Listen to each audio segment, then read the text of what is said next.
Leo bwana ilikuwa ni Sabato ya GS Family kukutana pamoja na kanisa la Sabato Kigamboni.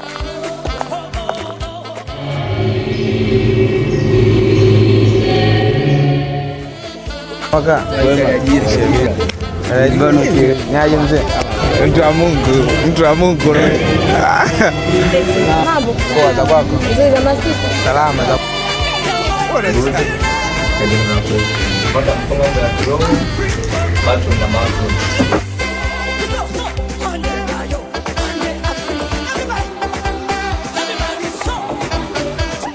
Tuimbe.